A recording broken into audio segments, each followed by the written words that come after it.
You might have to hit it a little harder. You might have to stay muted until the meeting starts.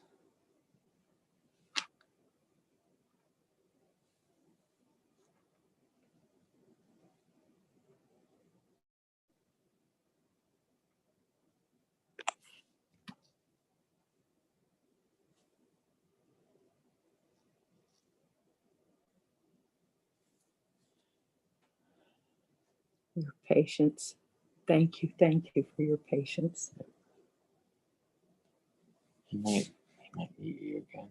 There's a feedback.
Hi, everybody. Zach's not going to be attending tonight, so we're just waiting for Candy to hop on. She'll be acting as chair today. So hang tight just a minute. She's working on getting in here. Can you see me? Yes. Can you hear me? Yes. Okay. Thank you. Thank you.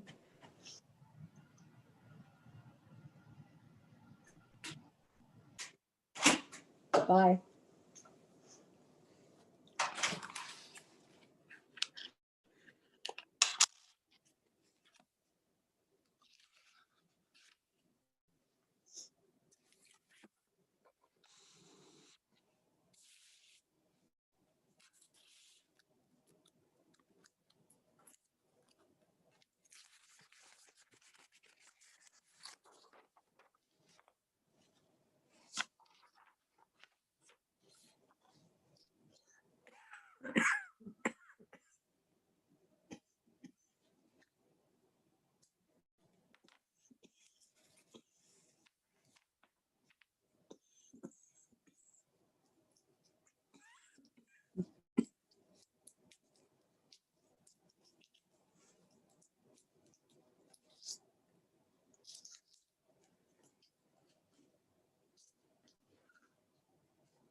Hey, Robin, I'm digging your hairdo.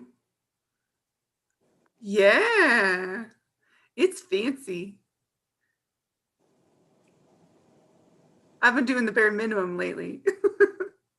Mine just does its own thing. Kind of like me, Candace, kind of like me. Mhm. Dustin. I am a little shocking, I guess.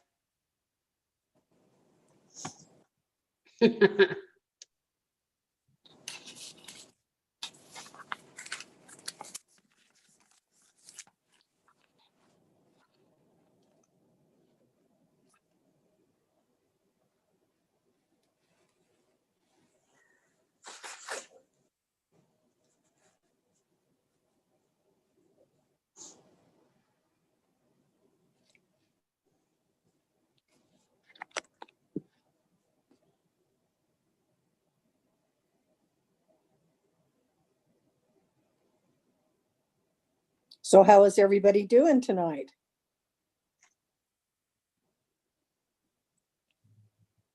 All right.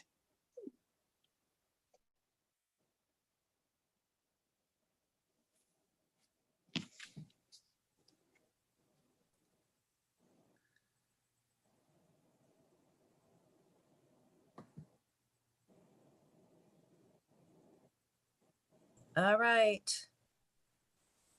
Hello, everyone. Hi there. Hi, Candy. Hi, it is, what time is it? It is 7:04. Sorry, I was having computer issues. So I'd like to get started this evening. And before we get started, I need to read a little information. This meeting will be an electronic meeting without a physical location pursuant to Utah Code 52-4-207 as amended by House Bill 5002. Vice Chair of the Midvale Planning and Zoning Commission hereby makes a determination that conducting the meeting with an anchor location presents a substantial risk to the health and safety of those who may be present at the anchor location. This determination is based upon the fact that the city is unable to ensure compliance with the guidelines and public health protocols mandated by the state's current risk phase. As restrictions limiting public gatherings occur across the state, Midvale City wants to ensure everyone interested in participating in planning commission meetings can do so. This meeting will be broadcast on the following links. There is a site on YouTube and also on the Midvale City website. Public comments are read into the record by city staff during the public hearings. Portions of the meeting, you know what I said. If you would like to make a public comment, please send an email to Alex Murphy at amurphy@midvale.com. When commenting, please limit your comments to 400 words or the equivalent of 3 minutes. Include your first and last name. Include your city of residence, which is optional. Include the name of the agenda item so city staff know when you want your public comments to be read into the record. City staff will read into the record the equivalent of 3 minutes. Your input is important to us, so please keep your comments concise. And with that, can we get a roll call, please? Yes. Vice Chair Tibbetts, Here. Commissioner Costello, Here. Commissioner Anderson, Here. Commissioner Snow, Here. Commissioner Erickson, Here. and Commissioner Benson. Here.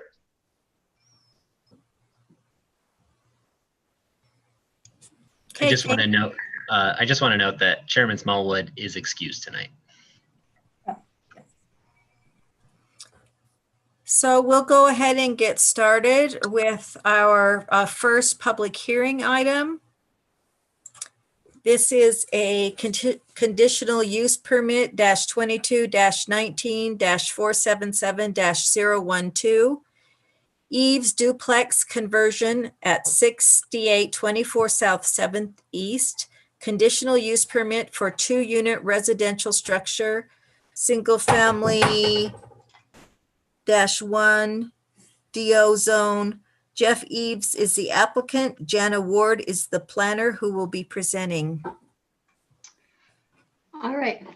I think I've got my screen up there. Hey, Jana, give me just a second. Vice Chair Tibbetts, could you, just for anybody that might be watching, run through quickly how these items will proceed? We will have a presentation first. I will make an announcement of what the item is. We will then have a presentation by city staff. We will then open discussion up for public comment. Once public comment is closed, we will discuss, commissioners will discuss, and then we will take a vote on the matter. Thank you. Jana, back to you. Okay. All right. So this is a duplex conversion from a single family home. They're going to attach their garage for the second unit at 6824 South 700 East. The property is approximately 0.23 acres and is located in the single family residential zone with a duplex overlay. So a duplex is an allowed use in the zone with a conditional use permit that meets the standards of the conditional use permit of the zone. Staff has not identified any apparent conflicts with provisions of the zoning ordinance or state or federal law. The proposed structure complies with applicable development standards, including setback heights, parking requirements, and utilities. Sorry, I'm going to go to the next slide. This is the existing house. These lines are really light. This is an existing house. This is the garage, existing garage. And they're going to add this structural addition and tie the two roofs together. This is existing parking, will still fit 4 cars for that unit. And then this new drive approach will be created off of Angie Circle for the second unit with 2 parking spaces for that unit.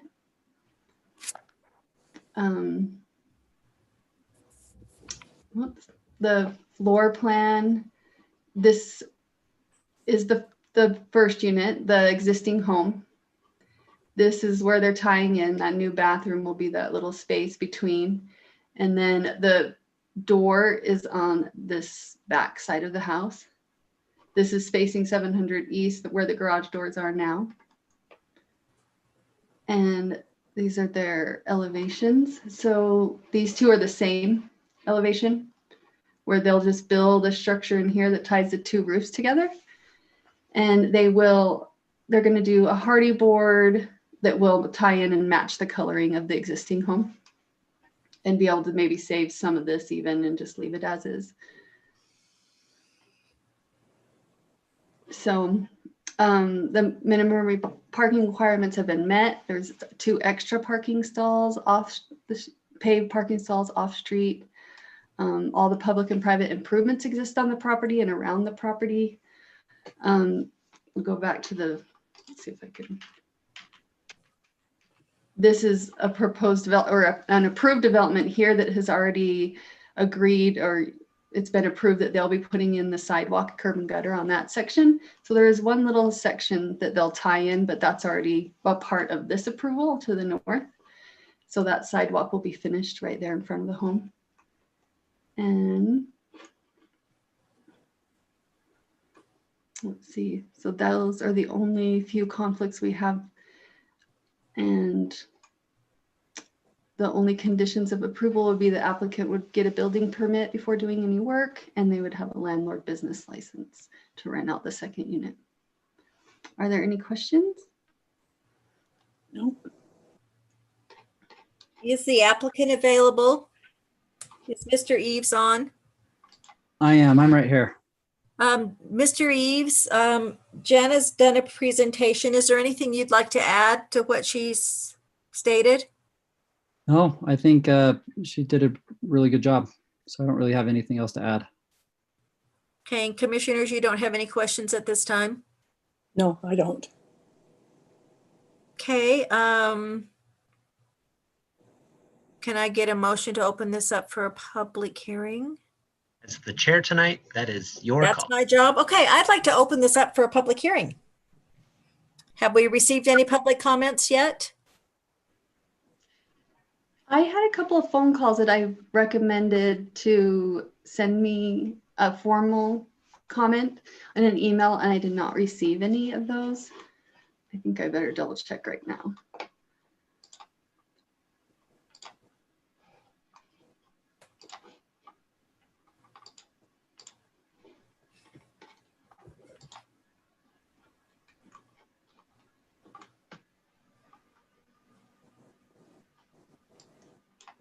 Let's see.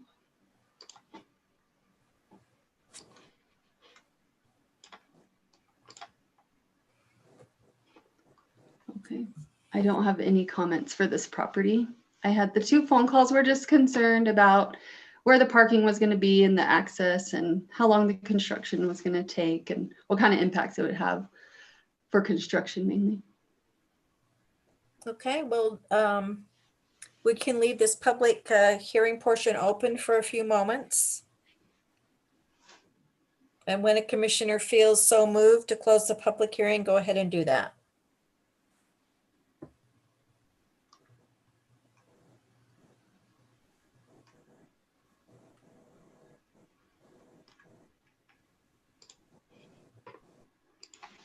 This is Robin. I move that we close the public hearing on this item. I would second that. This is Colleen. Okay, having not received any public comments, I'm open to take a motion on this matter. We need to get a vote to close the public hearing first. Sorry. Can we have can we get a roll call vote, please? Yes. Commissioner Costello, Yes. Commissioner Anderson, Yes. Commissioner Snow, Yes. Commissioner Erickson. Yes.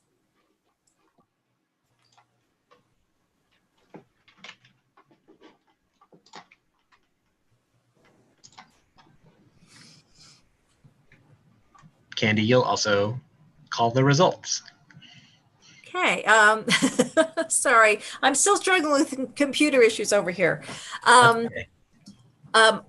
So the public hearing is now closed.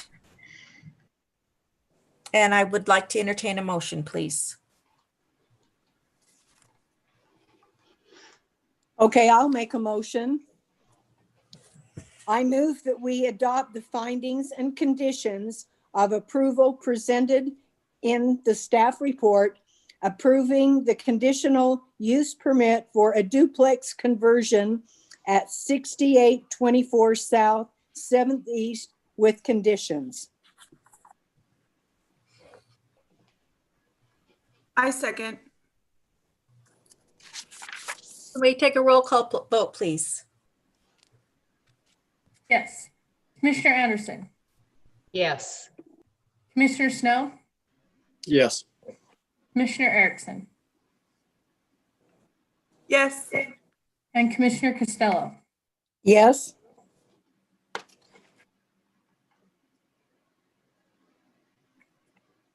Okay, so that motion has passed. We'll go ahead and do our recommendation to the city council, and we wish you luck. Thank That you very one, much. that one's an approval. Okay, then we're happy to have this approved, and we will have you go ahead and move forward. Thank you. Thank you. Alex, can you put the agenda back up for me? Yeah, Sorry, Jana. Jana, would you please let me share the screen? I Yes. just am having major issues over here. Don't know why. No worries. There you go. Okay, our second item on the agenda is another conditional use permit. It's 21-25-427-018. Johnson duplex conversion at 90 West, 7500 South. A conditional use permit for a 2-unit residential structure, single family DO zone. Mikhail Johnson is the applicant. Jana Ward is the planner who will be presenting. All right, I'm going to share my screen now.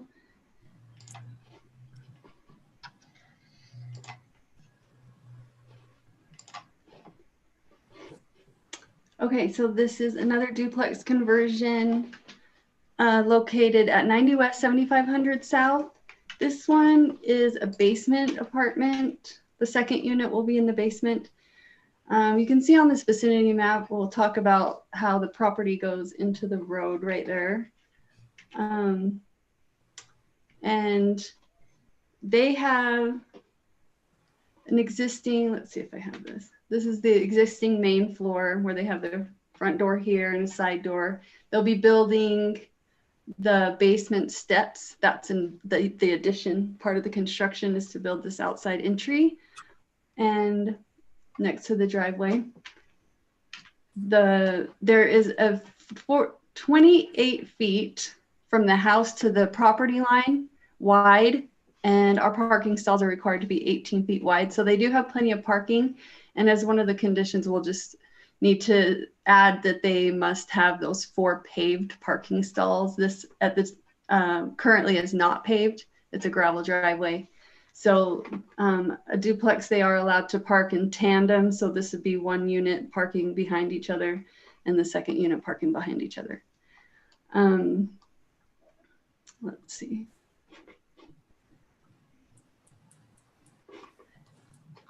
And we are going to require a road dedication as one of the conditions of approval here. This is not a typical scenario, but it does happen. And we would like to have them dedicate back to the back of the sidewalk, back to the city. So the city is actually the owner of that portion of the road and the sidewalk.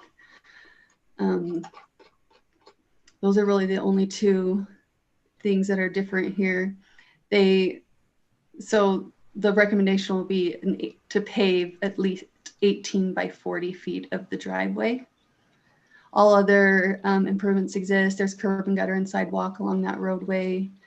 And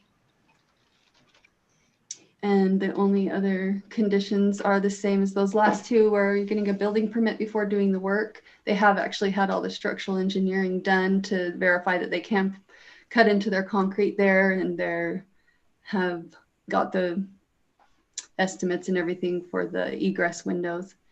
And then they'll also have to have a landlord business license to have the second unit. Okay, is our applicant present? I am. Can you hear me? I can. Do you have anything else you'd like to add?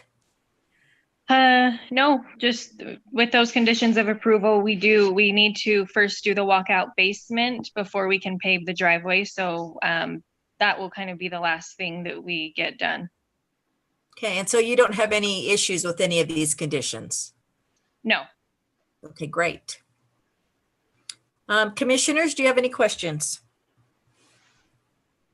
No, I don't. Then let's go ahead and open this up for a public hearing. Have we received any comments yet, Jenna? Yeah, and I sent mine to Kate. I think Kate's going to read the public comment. And if you're not ready, Kate, I can. No, I'm ready. Okay. Okay, this is from Lorraine Butler. I live at 70 West, 7500 South, and have done so for many years. The homes on our street are all occupied by single families when we came with space for development. Since that time, we have been annexed by Midvale and zoning has been changed, but the owners have chosen to make many of them into rentals. I know the family that is requesting the duplex, and I'm glad that they are retaining the original structure. Their plans to utilize the basement and provide off-street parking is commendable, and I have no objections to the project. My biggest concern is for those homes that are surrounding the project. I know that we have a duplex overlay and that multiple structures have been built, but I worry that homes will be divided and multiplied. On-street parking is an issue already with the homes on each side. They are on the street during the winter and the result is frightening. You allowed a duplex to be built on Birch Street, which feeds into 7500. I applaud those that are asking for this change and want to say that I will watch closely to those that may pursue this avenue in the future. Thank you for your time, Lorraine Butler. Okay, thank you. Well, let's give the public hearing a little bit of time to see if we receive any more comments. And commissioners, when you feel we've done that, allotted enough time, we can entertain a motion to close that.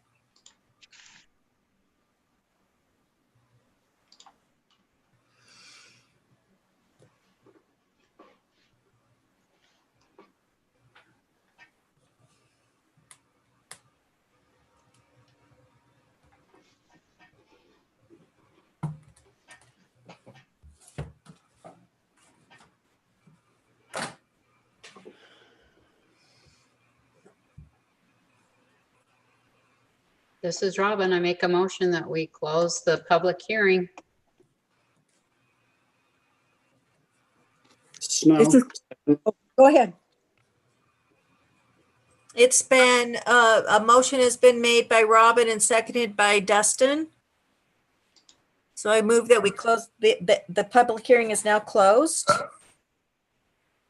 Vote. Commissioners, if you don't have any other questions, I'm We'll need to open take a making- we'll need to take a vote on that. I keep forgetting a vote.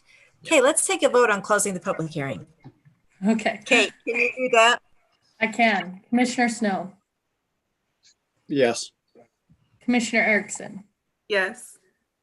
Commissioner Costello, Yes. and Commissioner Anderson. Yes.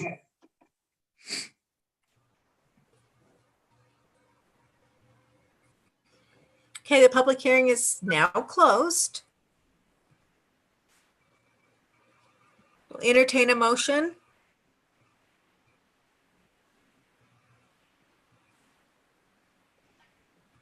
Can we pull up the motion?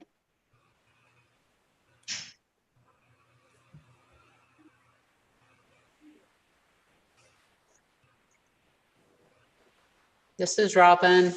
I move that we adopt the findings and conditions of approval presented in the staff report approving a conditional use permit for a duplex conversion at 90 West, 7500 South. This is Candace. I second. Okay, it's been moved and seconded. Can we take a vote, please? Yes. Commissioner Erickson, Yes. Commissioner Costello, Yes.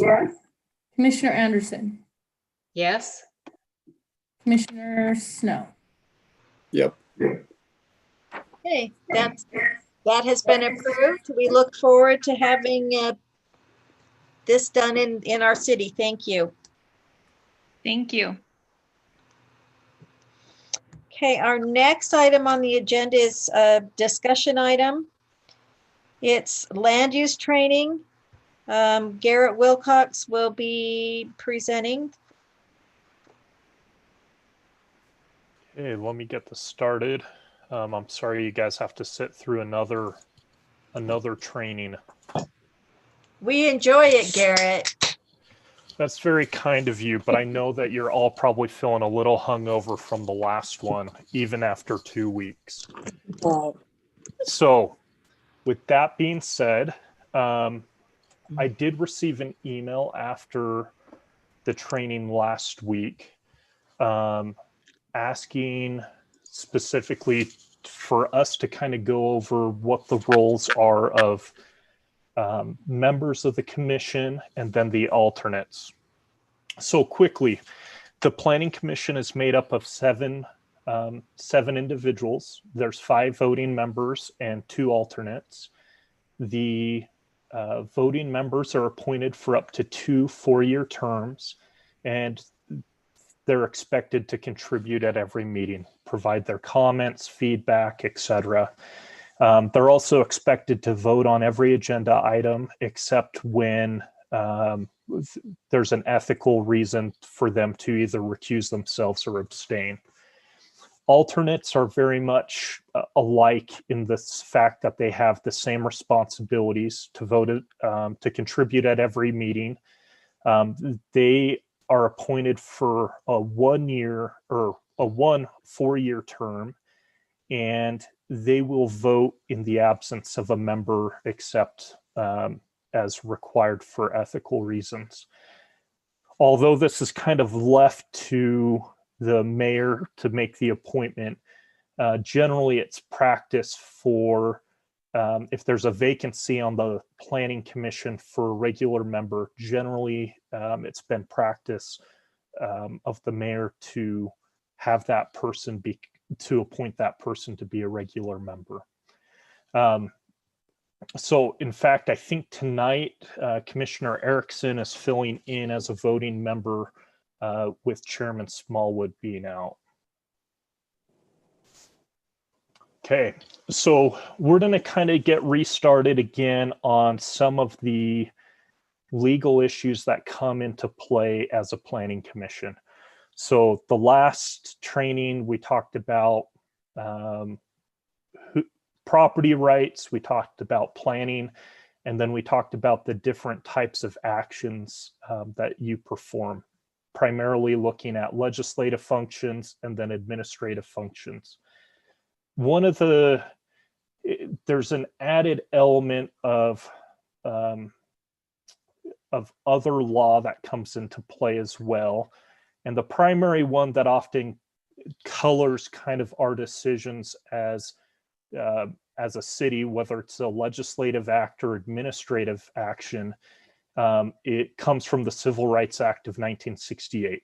So it has various nicknames because it covers a number of things, but the primary one that impacts us is called the Fair Housing Act. The Fair Housing Act prohibits discrimination in housing and housing-related transactions on the basis of race, color, religion, national origin, sex, disability, and familial status. This may seem pretty obvious, but it comes up quite frequently in subtle ways. So oftentimes we can recognize discrimination on its face.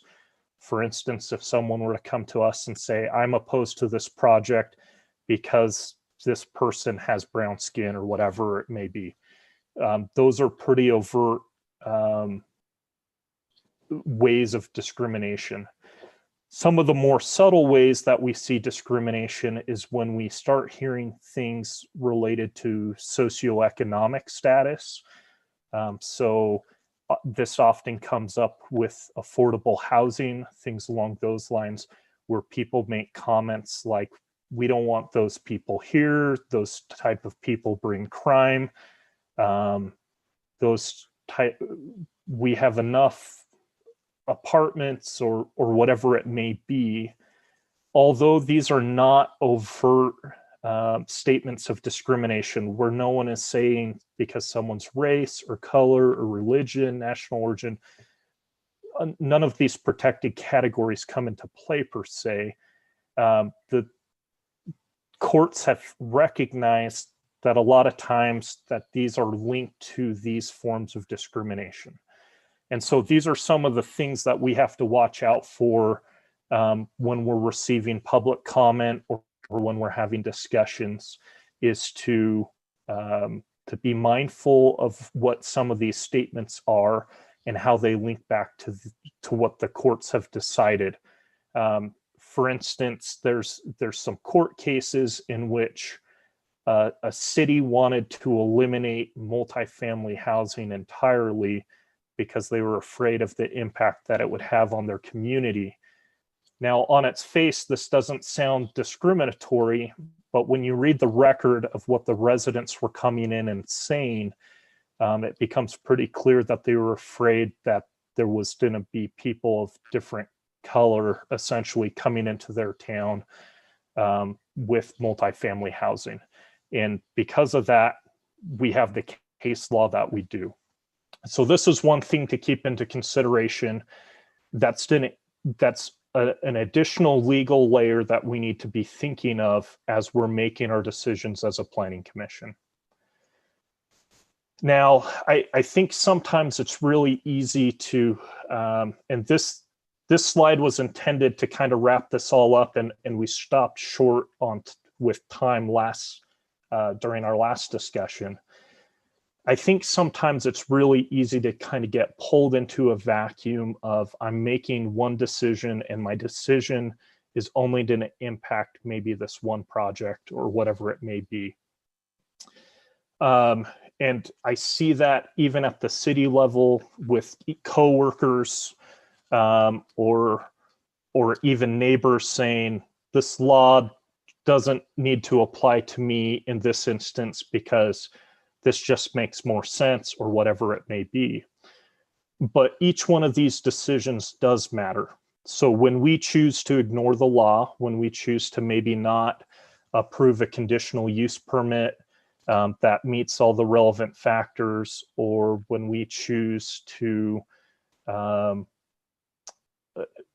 deny something based on discrimination or something along those lines, it is important to remember that in that moment when you make that decision, you are breaking the law, you are exposing the city to liability, and you're potentially violating someone's constitutional rights. As we mentioned, those individual property rights underlie pretty much everything we do. And that's, again, why it's so important that you are appointed and not elected. So you've been appointed in order to be able to avoid that political pressure to violate the law. If for whatever reason you feel like you're unable to do that,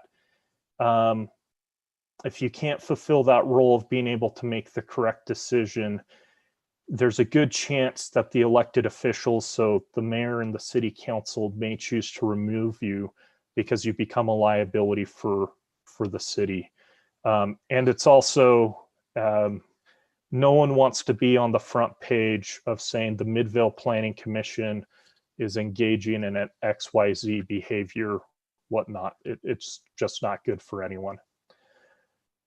So I'm sorry that we started out on this and not something more lighthearted. Like I said, I forgot to get to this point with the last group of slides. And so, yeah, so sorry we started on this note. But we're going to start out also with a hypothetical that relates to this, because it does come up frequently. This is something in pretty much every one of my conferences when we're talking about public hearings. This is an issue that comes up across the state. And so I think it would be helpful for us to kind of run through this hypothetical and how we can deal with it. So a developer submitted an application to rezone a property from RM12 to RM25. The proposal includes a number of affordable housing units. The project has left you with a number of legitimate concerns about traffic, the proposed driveway locations, and proximity of the project to adjacent homes. The audience has not brought up any of these concerns. Instead, they have made subtle and even openly discriminatory comments about the possible future residents' color, race, national origin, religion, and family status. Because this is a legislative decision, can you deny this application?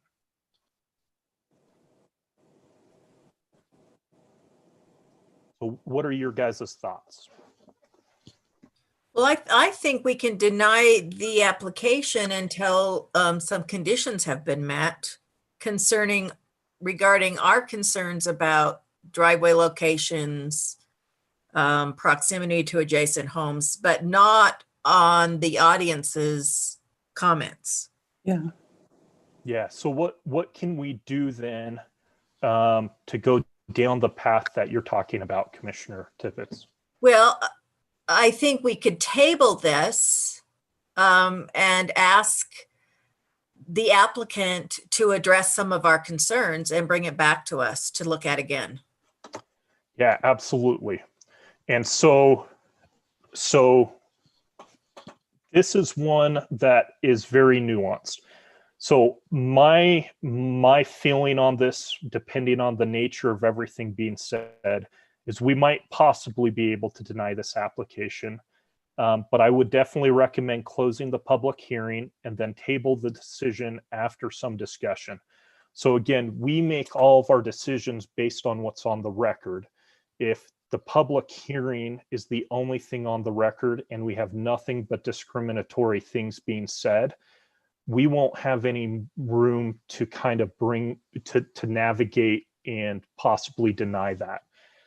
Instead, what we're going to need to do is during that discussion period, you as commissioners are going to need to highlight those legitimate concerns. You need to bring them up. You need to put them on the record so you can point to those. So I would recommend giving the applicant an opportunity to address those concerns and then bring it back, like you said, Commissioner Tippett, table the item, have it come back and see if they've been able to address those issues. If they fail to address them, I think there's a legitimate reason to deny the application. If they address the concerns, it probably depends on how extensive and discriminatory the comments were. If they're relatively minor, you can probably still have that legislative power to be either able to approve or deny it based on kind of your overall feelings about the project. However, if it's very overtly discriminatory, even though this is a legislative option or a legislative action, you may be kind of backed into a corner to approve the application because of those comments. And I know this is kind of strange, and I think the public sometimes doesn't realize that their behavior sometimes forces the hand of the bodies that they're coming to discuss these issues to, and it's their own language, it's their own things that end up dictating that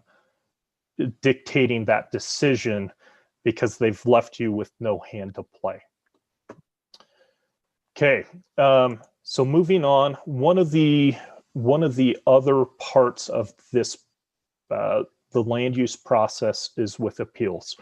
So if a decision is made by you, the city council, a staff member, and that decision gets appealed, in some cities this comes back to an appeal body. So sometimes that would be the planning commission. In Midvale, you guys are not the appeal authority. Instead, we have a code that we designate an appeal authority, and that administrative law judge, if you will, is the one who hears those claims and makes those decisions. And their ability to deviate, so they don't have the same ability like you do, let's say for a conditional use permit, to address mitigating circumstances or anything like that. They are just simply there to listen to the facts, look at the law, and if there's been a clear decision that's been made wrong, they have the responsibility to overturn that. Or at least with land use decisions here in Utah, if there's essentially a tie, so it sounds like the city was reasonable and it sounds like the person making the appeal both were reasonable, and both of them sound like they could be valid arguments. In Utah, the tie goes to the property owner, to the applicant. And so that's for the appeal authority to make that decision. So next we're going to talk about ethics. And here, I'm going to get my keyboard out of the way. So obviously ethics come into play because we don't want the public business So these important decisions that you're making to be influenced by outside factors or by selfish factors, if that makes sense. So being objective is everything. In order to maintain the public's trust, whatever personal biases you may have as a public or as a planning commissioner, we're asking you to hold those biases in check, to be objective, to fairly apply the law, protect established property rights, and advocate for good planning principles. This isn't to say that we expect you, if you're, by putting aside your personal bias, this isn't to say that we're expecting you to all vote unanimously or to all think the same way.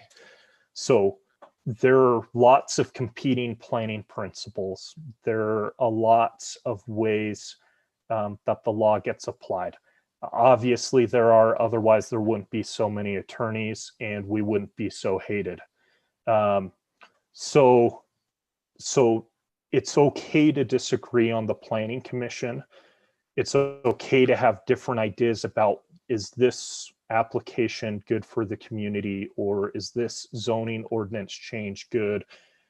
But what we are asking though is, if you're saying I hate all developers, or I dislike this person based on the way that, I don't know, maybe they're disrespectful or condescending or whatever, we're asking you to put aside those types of things and just to go through that process of, are we following the law?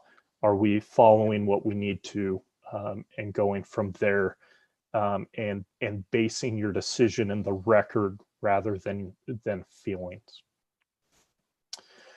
So one of the primary things as a planning commissioner, unfortunately, well, fortunately for the rest of us, and unfortunately for you, there are no perks to being a planning commissioner. So unfortunately, you can't use your, well, again, fortunately for us, you can't use your position to go out and get any sort of perks. So you can't use any information, any confidential information that you receive to secure your own economic interest. Generally, this doesn't happen at the planning commission level, so this isn't something you generally have to worry about, because we don't go into closed meetings, we don't discuss confidential information. Generally, everything we do is in the public. But if you were to ever go onto the city council, for instance, and hear about real estate negotiations or things like that, you can't use those negotiations to go out and then to buy a plot of land, to knowing that the values didn't increase or something like that.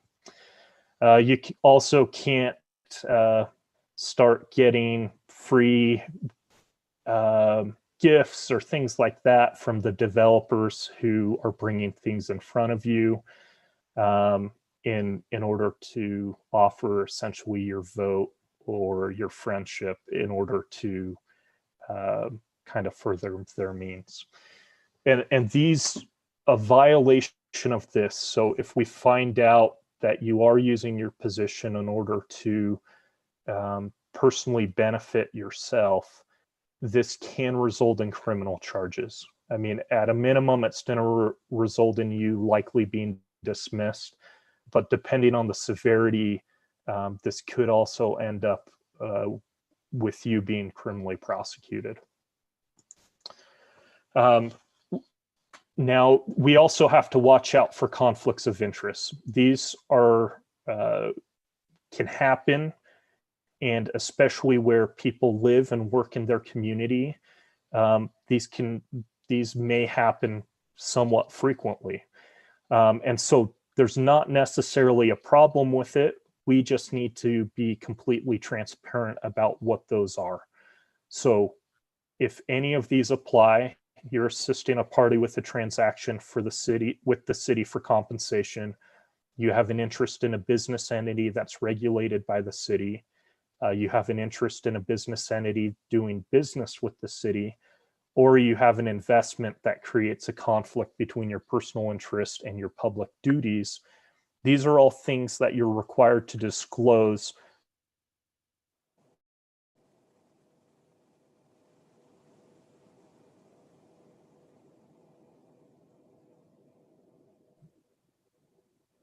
Uh-oh, Garrett froze. One, up front. As soon as there's one.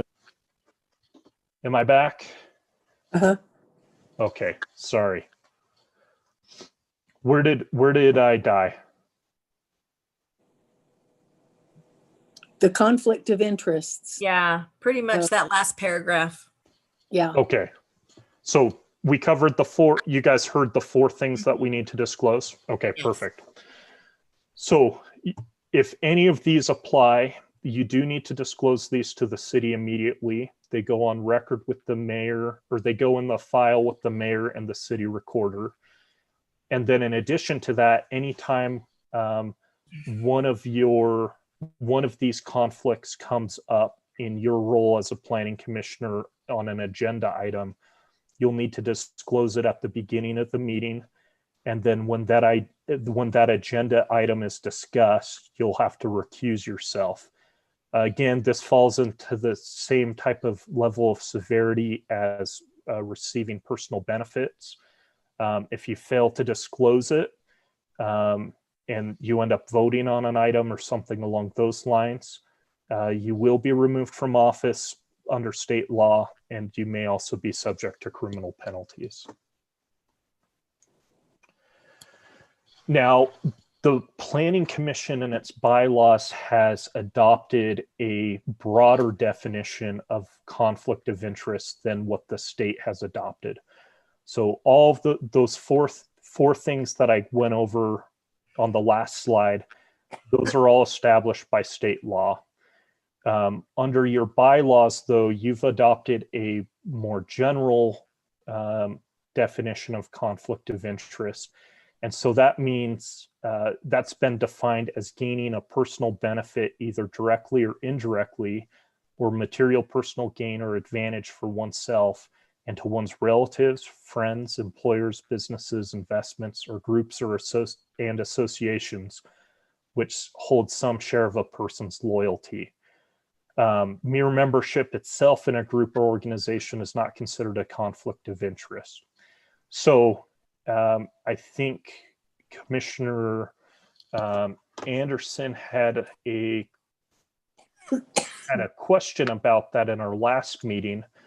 So under the broader definition of a conflict of interest that's been adopted by your bylaws, if you have a parent, sibling, child, so on, that's bringing something before the body, you'll need to do the same thing that you otherwise would do. So you're going to disclose it at the beginning of a meeting, and then you'll recuse yourself when that agenda item is discussed. Because this does not fall under state law. There are no criminal penalties that are attached to this, and you don't have to disclose it to the city prior to the meeting or when that becomes apparent. So these require disclosure in the meeting and then recusal in the meeting.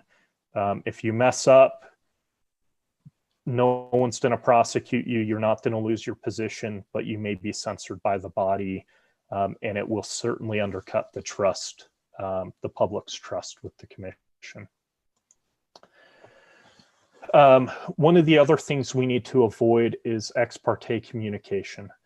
So we're going to discuss open and public meetings later, but the primary reason that we have meetings like we do is to put everything out before the public. We want our meetings, we want our decisions to be completely transparent. We want everything that we're deciding to do based on facts that everyone is aware of, both the applicant, both the public, and so on. And so we want that to be on the record. It's very easy to have people try and approach you, whether it's applicants, neighbors, other people in the community, sometimes even elected officials or even staff, try and come and persuade you, how to make a decision about an item. It's really important that we avoid these conversations because they undermine the public trust. And again, they erode that record where there's no record of that conversation. There's no record of those issues being discussed for everyone to be able to review. And so we want to encourage people to come and make those comments at our public meeting during a public hearing, so that they can be on the record and so that everyone is dealing with the same deck of cards. Now, there are certainly ethical gray areas. For instance, how far removed does someone's family member need to be between when you need to recuse yourself or otherwise? Or how involved in some sort of group do you need to be to when you need to recuse yourself or otherwise?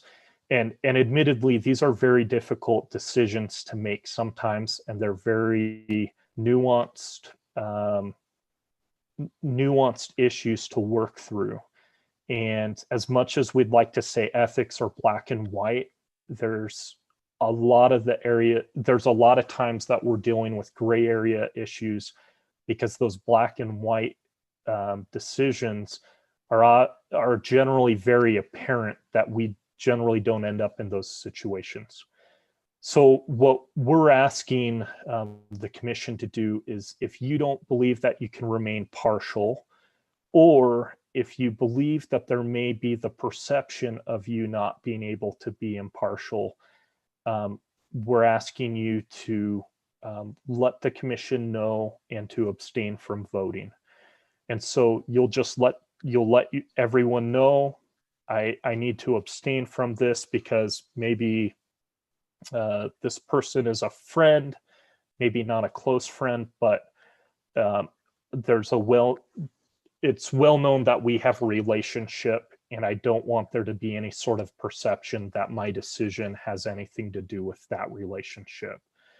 I know for those involved in different groups, whether it's a religious group or a fraternal group or political group, a lot of times there's some sort of hierarchy that again can be perceived to influence that decision if you're seeking to have favor with that. And again, if you're in that position, that's not necessarily a conflict of interest per se, but it may be perceived as you being able to not be impartial because of that individual's influence over that. And so you can certainly choose to abstain. When you abstain, it doesn't mean that you can't participate in the discussion, however, because this isn't a conflict of interest. This isn't something that you're receiving personal gain from. You can still contribute to the discussion, raise issues that you want to, but at the end of the day, you just won't be voting, and an alternate will step into your place. So we've kind of reviewed all the big issues, all the big ethical issues. I know that's kind of a lot of information, and we could drill down much farther, but it's probably easier to just work through some of these hypotheticals to make sure that we kind of understand the main aspects when it comes to our ethical responsibilities.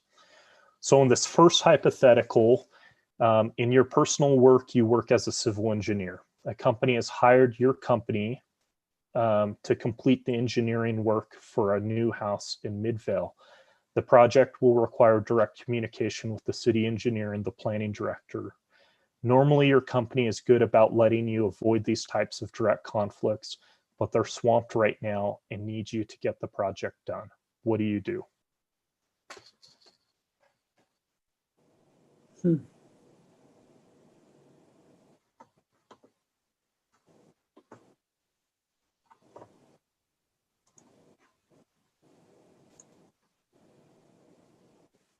Are we a commissioner and this is where we work as an engineer? Yeah, so you're in your current role And I've just assigned you a hypothetical career. So I hope I haven't offended anyone by making you an engineer. I'd say just recuse yourself. Do you have any other responsibilities in addition to recusing yourself? Disclose why. And when do you make that disclosure? Probably at the first meeting when you go to the counter with Alex or Jana. Okay, yeah. So we're going to need to do a couple things. You'll need to disclose immediately to the city. So pretty much it'll be even before you have that first encounter. As soon as you're aware that you're not going to be able to get out of this project, you're going to need to notify the city that you're participating in this transaction. And it will likely require you to make a written statement to that effect and sign it so it can be put in a file. Then when this project comes to the Planning Commission, like you said, Commissioner Snow, you'll need to disclose it and recuse yourself from that item. Okay, so second hypothetical. You recently had the opportunity to become a silent partner in a small floral shop here on the border of Sandy and Midvale. The business books look great and the floral shop is loved by the community. You decided to invest. Do you have any duty to disclose your investment to the city? And if so, when? I would say that as soon as you went into the business, that you should disclose your investment right from the beginning. Yeah, certainly.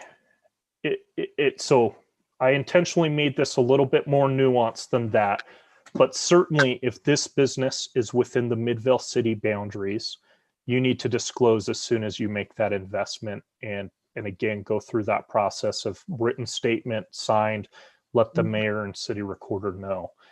However, if this falls on the Sandy side of the border, which could be across the street, you don't have any duty to disclose anything because it doesn't have any impact with your planning commissioner responsibilities. But you're absolutely right, Commissioner Costello, with if this were to fall within Midvale. Isn't it always better to just kind of ask and make sure that you're not going to do something unintentionally nefarious? I mean, I'm an attorney, so I'm primed to be risk adverse. Right. So my answer is going to be yes, that would probably be the best way to go. But that being said, you're all very intelligent people, and you don't need to be. If you want to contact me, I'm happy to walk you through it. But I also am not going to second guess your ability to figure out this problem on your own at the same time. Otherwise, if that makes sense. Gloating. You're just gloating that you made this investment, is what you're saying. It would be rubbing it in a government employee's face that you have that kind of cash to make that investment. And but no, seriously though, if you do whatever makes sense for you. So I mean, I don't want you to feel like you're incapable of making your own decisions as a commission member. You're all obviously very intelligent. You were all obviously appointed because of your abilities. And my role in doing this training is not to try and make you feel like you're more obligated to somehow involve me in everything that you do. But my responsibility as well is to also make sure I'm a resource for you. So I'm sorry if that was a little bit overboard, Commissioner Erickson. I just don't want anyone to feel like I'm trying to handicap them. Okay, so third hypothetical. A new project has been proposed on Main Street. Half the residents are thrilled, and the other half are upset because they believe it threatens Main Street's historic charm. A neighbor begins casually discussing the project with you. They probably don't know you're on the planning commission and that the project is on next month's agenda. What do you do? Change the subject. I've actually had this happen to me. And so what I did, and I don't know if it's correct, but I let them know that I was on the planning commission and that this was a planning commission item that I was not free to discuss with them directly, but they were welcome to attend the meeting and be part of the public comment portion. Commissioner Tippett, I think you wrote this slide then, because that's exactly what I had in mind. Disclose that you're on the planning commission, let them know that you're ethically obligated not to kind of engage in the conversation, and then let them know how excited you are that they have an opinion and they have thoughts, and encourage them to come participate and to help you make a better decision. And I also recognize, just as Commissioner Costello pointed out, sometimes it's not worth all of that, in the sense of you don't need to make it that formal. And so sometimes it's just easier to change the subject and say, how's the weather, and isn't this crazy weather we're having, or whatever. So you do whatever makes sense for you. But yeah, I think we're all thinking along the same lines. Mm-hmm. Okay, fourth hypothetical. A new project is being presented to the Planning Commission. You know that it is controversial, but you are genuinely excited for the project. You believe that it will kick off additional economic development in an identified opportunity area. During the presentation, you learn that your best friend when you were growing up is the owner of the company purchasing the project if it is developed. What do you do?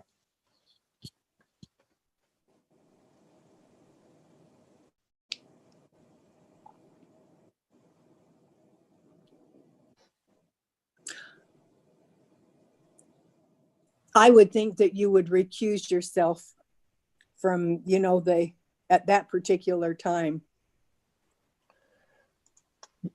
It probably depends a little bit on the nature of the relationship. Mm-hmm. So if this is your best friend that you continue to have a great relationship with till this point, it may require recusal under the Planning Commission set or definition of a conflict of interest. I think at a minimum, let's say this is someone you went to grade school with, but you haven't seen them in 20 or 30 years. At a minimum, in that case, I think it's probably wise to disclose the relationship so that you're as transparent as possible. But if you think you can remain impartial and with that disclosure, I mean, if I heard that as a resident, I'm probably not going to be that concerned that it's going to affect your decision if it's that removed.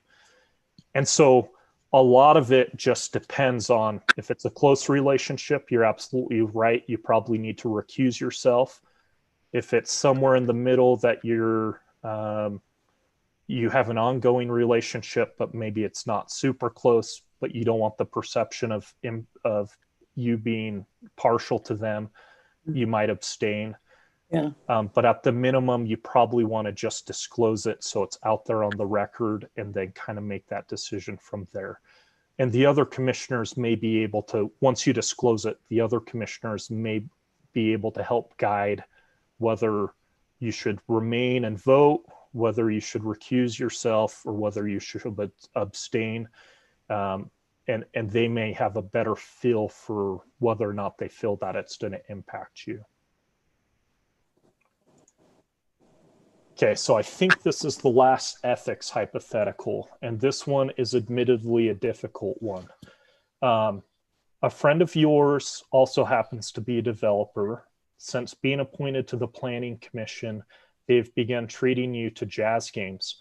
You believe that their generosity has nothing to do with your position, and the timing is just a coincidence since the jazz season started about the same time as your appointment. You estimate the cost of your ticket to be about $60. Can you accept their generosity?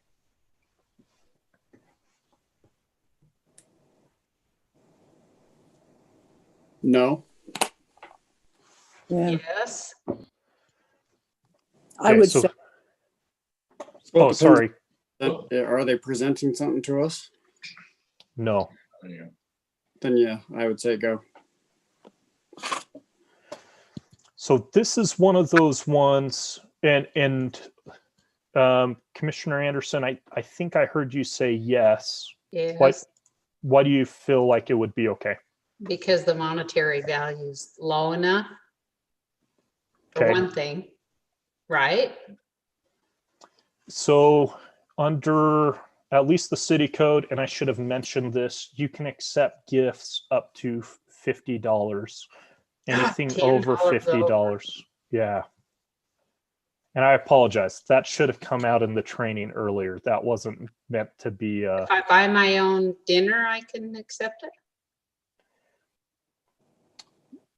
so I don't know. You tell me. I don't know. Probably not under that, guys. Of course, it is suspicious. I mean, all of a sudden you get to go.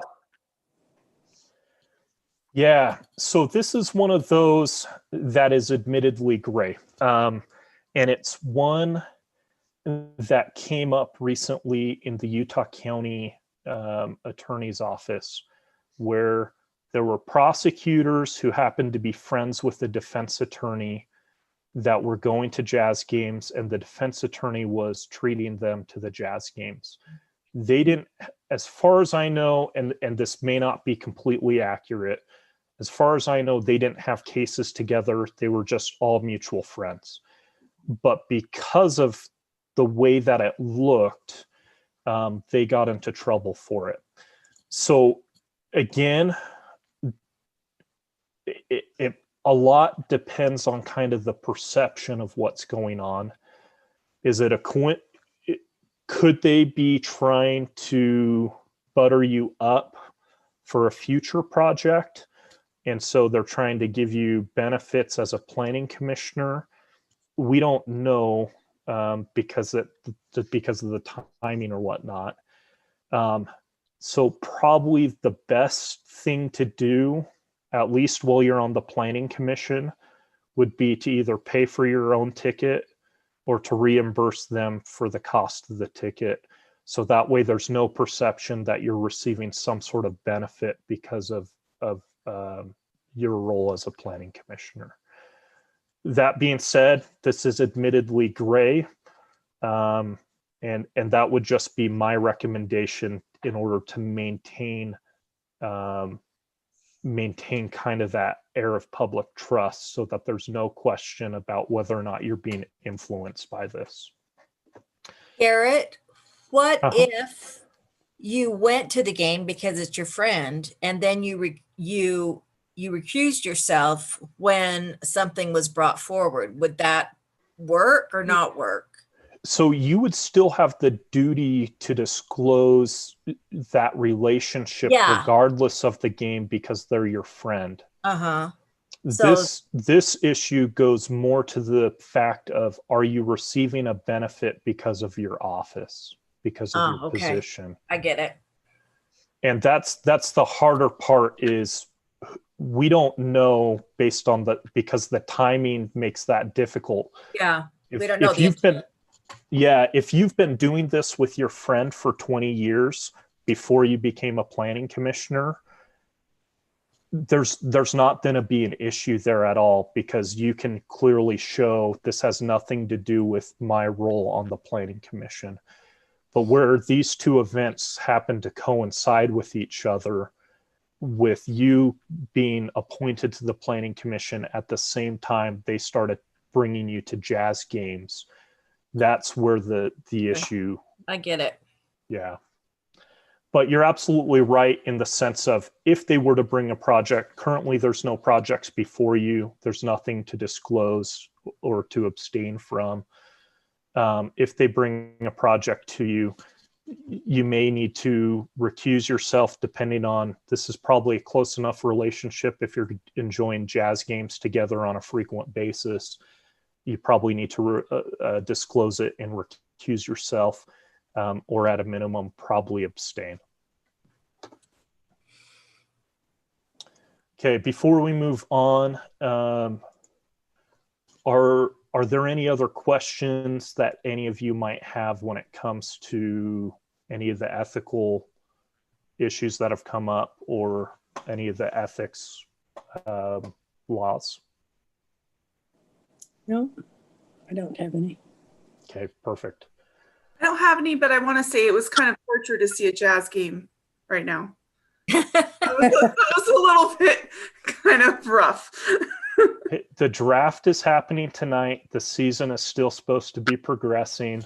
Hopefully in a few months we'll get to enjoy some wins. But yes, unfortunately right now, any sports analogies hit a little bit too close to home with the crazy world that we live in. So next we're going to talk about the Open and Public Meetings Act. Many of you have probably already done the brief training provided by the state. So some of this you may feel like you're ready to fall asleep in. I'm sorry that my voice is what it is. And then this is also as dry as it is. So, but we'll go through everything because I think that the state's training is good for a basic overview. But may not be necessarily great in getting into some of those nuanced things that we often see. So the purpose of the Open and Public Meetings Act is to allow all of the public's business to be conducted in public.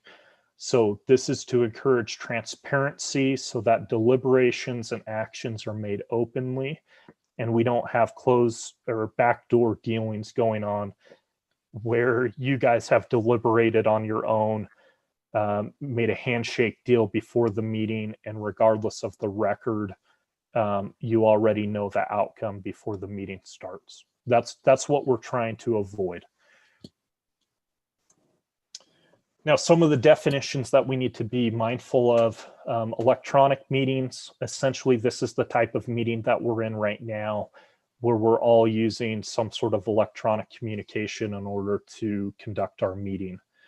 The definition of a meeting is important to also understand some of these nuanced issues that we run into, because it means the convening of the Planning Commission in this case with quorum present, including a workshop or executive decision, whether in person or by means of electronic communications, for the purpose of discussing, receiving comments from the public about, or acting upon a matter over which the public body or specified body has jurisdiction or advisory power.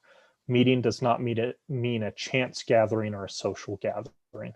So it's important to recognize that a meeting can happen in a variety of ways, including, because an electronic meeting means any sort of electronic communication. It means that if 3 of you start talking on Facebook together, you may be meeting as a planning commission and you may be violating the law. If you start emailing back and forth and deliberating about an issue as a body, because that's not happening in a public meeting, we may be running into issues. So because it just requires a quorum of you to be present, so that means any 3 of you, if at any time the 3 of you start discussing something, that's going to be potentially a problem if we're discussing agenda items outside of a public or outside of one of these meetings. However, there may be things like, let's say harvest days, where all of you may be attending the parade, pancake breakfast, bingo, whatever it may be, block party. Even if 3 of you or more are gathered together, so long as you guys aren't discussing planning commission issues, you guys can do that and you don't need to stress about, hey, I ran into 2 people at the grocery store. Oh shoot, I need to leave. No, that's not the case. You guys can all be there. You can all talk. You just can't discuss anything that would come before you. And then again, just the definition of quorum means a simple majority of the membership of the public body. So because there's 5 members, 5 voting members, a quorum for us means 3. So under the Open and Public Meetings Act, all of our meetings need to be noticed at least 24 hours in advance. The notice needs to include the date, time, place, and agenda for the meeting. And the agenda that's provided for the meeting needs to reasonably specify the topics being considered at the meeting. So each topic needs to be listed as a separate agenda item. And if something is not on the agenda, then it cannot have a final action. So we can only take actions on the things that the public knows that we're going to discuss. So that way, and they need to also be specific enough that if someone were to read the agenda, they're going to have a good idea of what's happening during that discussion or that meeting. So we can't just say, for instance, we're meeting and we're going to review a bunch of conditional use permits and leave it as that. Or we can't list a bunch of things and then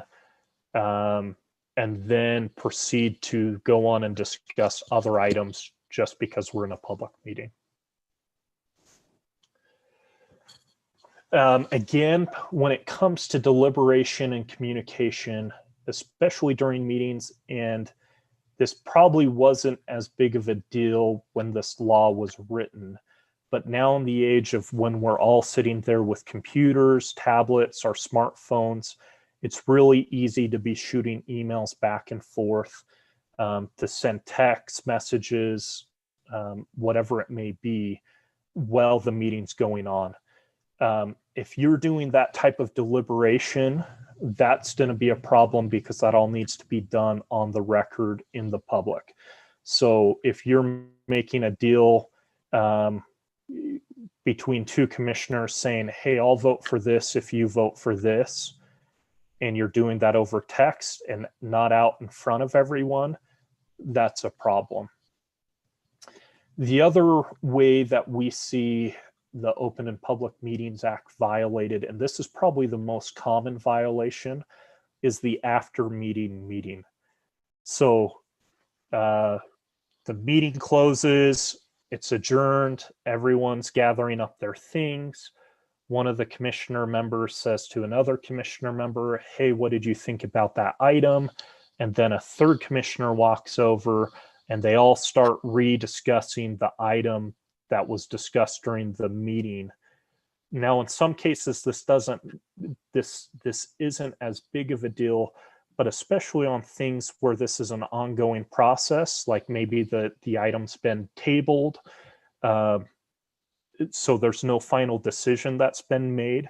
We get into an issue of, again, we're having deliberations that are not in that public meeting, and it's happening with a quorum. So those are some of the things that we need to watch out for. After the meeting, please stick around and socialize with each other. Just avoid rediscussing the things that you just talked about or future agenda items. And one of the other things, not so much for you, but I think a lot of times that is misunderstood by the public, is the difference between a public meeting and a public hearing. So we're in the middle of a public meeting right now. It means that there's been the Planning Commission is gathered, the meeting's been posted and noticed, it's open to the public, and it has an agenda. A public meeting doesn't require public comment. If there's nothing on there that requires a public hearing, the public is entitled to watch, but they're not necessarily entitled to participate, if that makes sense. So, for instance, this training, if this were the only thing on the agenda tonight, the public is entitled to be able to watch this training, but they're not entitled to be able to interrupt me and then add their 10 cents or whatever it may be, if that makes sense. A public hearing, on the other hand, as we see, as we did tonight with the 2 public hearings, we open it for a public hearing, and the public is entitled to be able to provide their input. They're entitled to a reasonable opportunity to provide their input. We can put limitations that are uniform and reasonable. So one of the things that we've done since the beginning of, that we've now put into place since the beginning of doing these electronic meetings is limiting written responses to about 400 words. So it's approximately 3 minutes to be able to read. So that way we don't have hours and hours and hours of comments being repeated. And you also have the ability to continue the public hearing. So if something is so controversial that you don't feel like all of the comments have been received, and maybe it's running late into the night, you can ask to continue the public hearing to a later date, reopen the public hearing, and receive more comments at another time. Or in some instances where maybe something isn't ready to go, which we've seen a couple times and it's been requested to be continued, we can continue those public hearings to another night, so long as they've been noticed correctly. And then the last thing with the Open and Public Meetings Act is closed meetings. So under this act, there are ways to close the meeting to the public for certain discussions. The ones that we generally see at the city are when we need to discuss someone's character, professional competence, physical or mental health of an individual. We can close that meeting to respect that person's privacy, to have an open deliberation about it without embarrassing that individual in the public. We can also have strategy sessions to discuss pending or reasonably imminent litigation, as well as be able to discuss negotiations for real estate transactions, other things like that. At least for the Planning Commission, and one thing to keep in mind is even though the deliberation can happen behind closed doors, no final decisions can be made in a closed meeting. So if they go into a meeting to discuss someone's character or their competence, and they make the decision that they want to fire that individual, they will need to end the closed meeting, come back into the open session, and then make that decision to terminate the person publicly so everyone knows what the outcome is or whatnot. For the Planning Commission, I don't ever foresee a reason to ever go into a closed session. So this is something to know about, but it's not something to be considering as, oh, should we be going into a closed session for this? If there's potential to be sued, I'm probably going to interrupt you and just tell you, here's a legal issue we need to consider before we make a decision. If there's an issue with someone's competence, their character, or their health, because you as a body don't have the ability to remove another commissioner, that closed session is likely going to happen in a city council meeting where the mayor's going to discuss it with the city council because they have the power to do that. You don't. And so I don't ever foresee a reason to have a closed meeting, but they do exist. Okay, so here's our hypothetical. During a public meeting, a resident identifies a particularly concerning loophole in the city's zoning code. You are horrified because you know that there have been rumors about a project that could abuse this loophole in the works. A simple modification to this ordinance could close the loophole. The citizen is demanding immediate action. What can you do?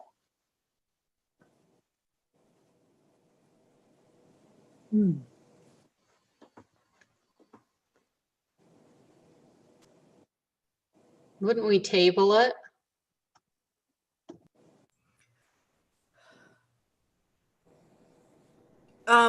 I'm thinking that this is something that we need to put on our agenda for a discussion, and make it a public hearing. So we could table it and then do that and send out notification, right? Yeah, so it's kind of a hybrid of all of that.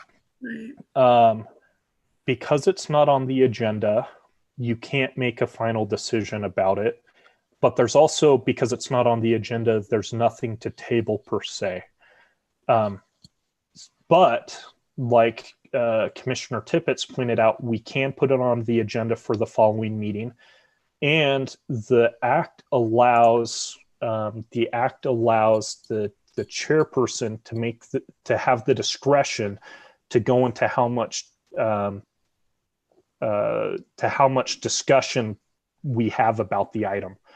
So in this sense, we can almost treat it like an agenda item where we can have a very full discussion about it if the chair decides to do that. And we can flush out all the issues, especially if we're thinking this needs our immediate action. This needs to come before us for sure by the next meeting. But we don't want to sit there and we don't want to be afraid that anything's going to fall between the cracks between now and then. So in that sense, we can almost treat it like an agenda item and we can have that full discussion. And then instead of tabling it, we'll make the motion to add it to the next agenda. And then we can go through that proper noticing and everything else and be able to make a final decision. So this is the hypothetical section. So a hypothetical on this is if you didn't know it was a rumor, but your friend was the one who told you, how do you disclose that? Just like that. I mean, if you're, I mean, that's kind of up to you. Yeah. Because there's no ex parte communication that's happened because there's no agenda item, if that makes sense. So at this point, there's not really any other ethical obligations brought up because there was no way for you to know that there was going to be an issue.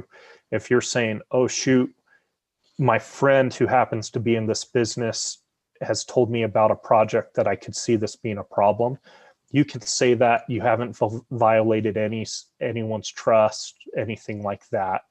And then we'll just follow that process to get it on the next agenda and to get it corrected. Okay. Thank you. Yep. Okay, so our second hypothetical. A developer has requested that the Planning Commission reduce the landscape buffer on its commercial project. This project has been controversial and has frustrated many neighbors. It has already been through a public hearing. The last thing the neighbors want is to have the buffer reduced. This type of request does not require a public hearing. At the meeting, comments are submitted and members of the public demand to be heard on the issue. What do you do?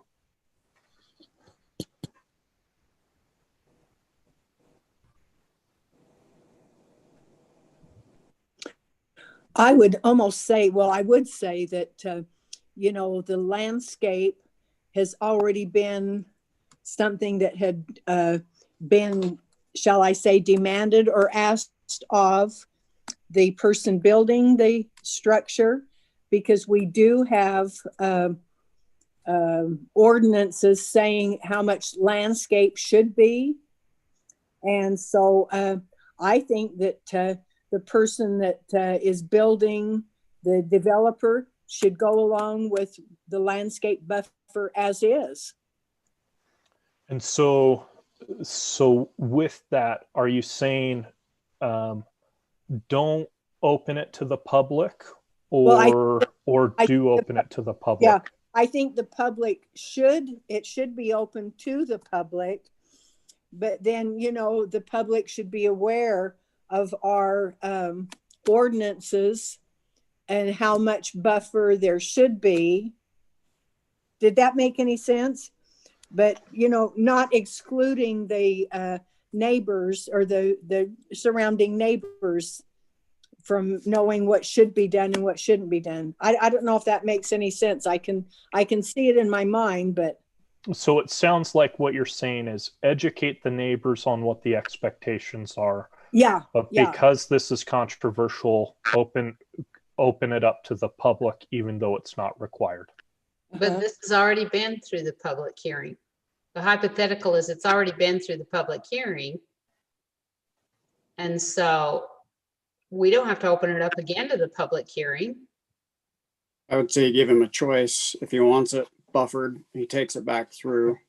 If he wants to keep it the same, he keeps it the same, and no public hearing. I mean, we have a condition for it that says Well, you have to have this amount. I see that, Robin, but I'm trying to look at this, the overall thing. Yeah. No, I'm saying, well, he knows that he's got Yeah. it. Oh, yeah. Oh, yeah. He already knows. And for him to demand a reduction of a condition that he already knew had to be there. Yeah. That's on him, it's not even, we can say no. Right? Garrett, couldn't we just say no because you haven't met with that? We don't have to do anything different. Yeah, this is a request. This kind of this isn't an administrative action per se, because you have the discretion to either allow it or to not allow it. Right. And it's a little bit I will say it's a little bit in no man's land, because it's not per se a legislative decision. You're not creating new law. You're not adjusting policy or anything like that. But it's one of those things that we've left in the code that's allowable to say, you come in, you provide us good reason, and we have the flexibility to decide whether or not to do this. Yeah. Yeah. Yeah, that makes sense. That's what Colleen was saying. Weren't you, Colleen? That's what you were saying. Yeah. And, because I think that way, if the neighbors at least knew what was going on, I think it would be easier for them to accept it. Right. I think it's nice for people to be heard as well. Oh, yeah. It can almost seem a disservice if we just allow them to comment, but the decision's not going to change because you still have to meet a requirement. So there's something about getting the energy out, but it's still may not be in the best. I could see this in my mind, and I was trying to, Well, and this is admittedly a difficult issue, because this is that issue where even though you're insulated from public pressure, or you're supposed to be insulated from public pressure, there's a lot of times that it doesn't feel that way. I mean, these are the people that you are socializing with. These are the people you're running into at the grocery store. These are people that your kids are spending time with, or whatever it may be. And so I recognize that this is certainly difficult, and this is part of the reason that we chose this as a hypothetical. Ultimately, so I'm gonna show you my answer, and then I'm gonna add kind of an asterisk at the end. So the item is not entitled to a public hearing. It's only entitled to be discussed in a public meeting. I'm going to say generally, under most circumstances, I would not advise opening it to public comment. And this is why. Just like all of you mentioned, it is important for the public to be engaged. It is important for the public to participate. And a lot of times public hearings sometimes end up kind of being venting sessions where you guys are somewhat limited, but at least people feel heard and you have the opportunity to educate them about the issue. The one thing that I would caution with opening something that is not entitled to a public hearing, so this has already had a public hearing. These concerns hopefully had already come out at that hearing. And so everything is out there, and this group of people is wanting to continue to push this issue and to vent more and whatever it is.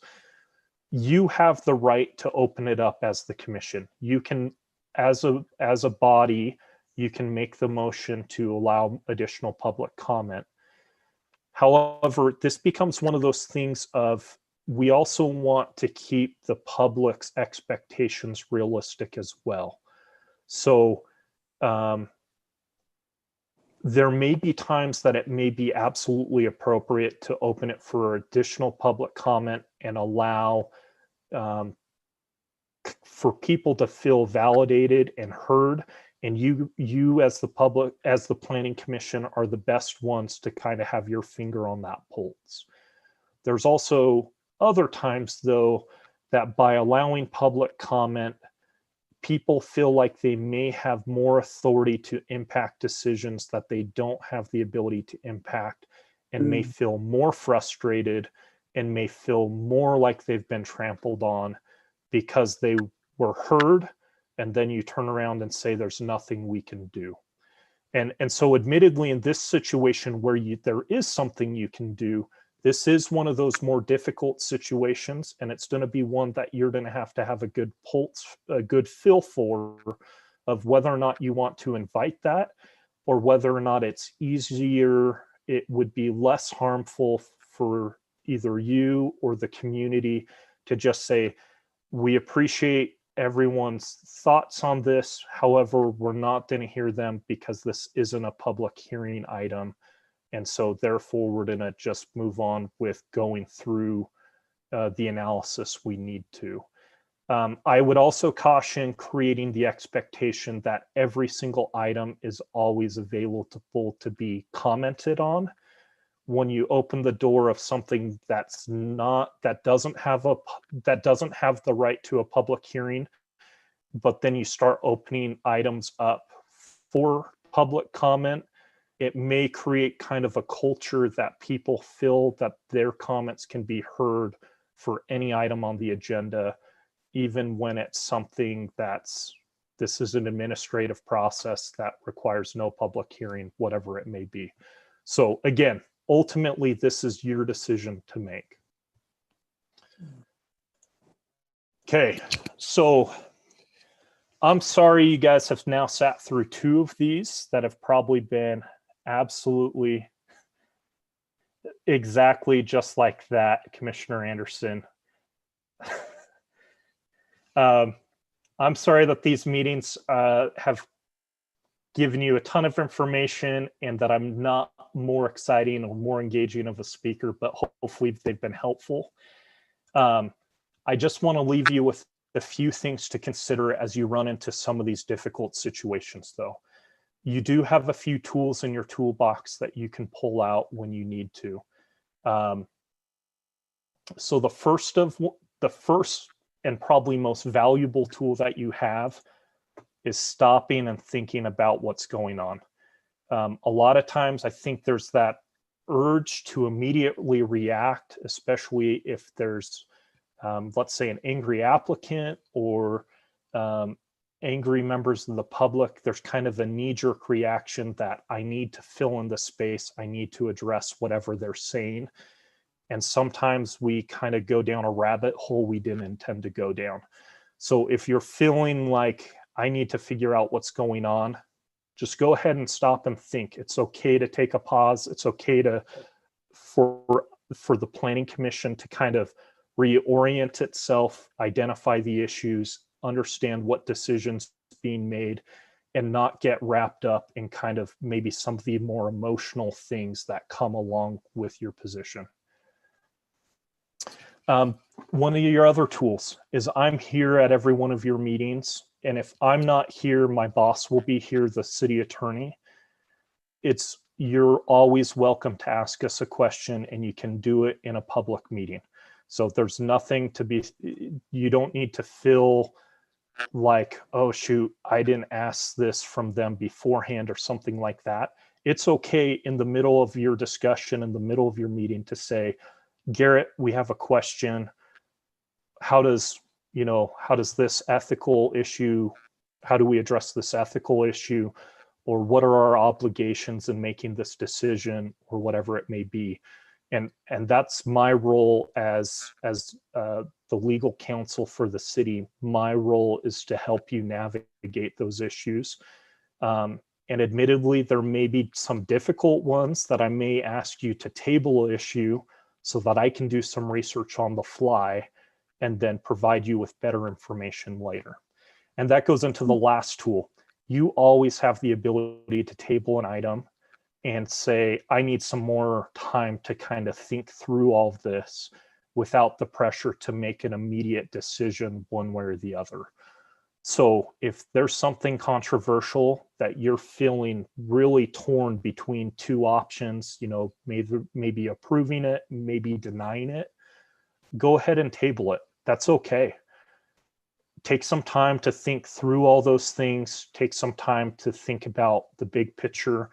A lot of the decisions that you're making as a planning commission have big ramifications because you're making planning decisions for the community that are going to have impacts sometimes in the near future, but also 20, 30, 40 years down the road based on the decisions that you're making now. So if you're feeling uncomfortable with something and you feel like you need more time, great. Pull out the motion to table, make the motion.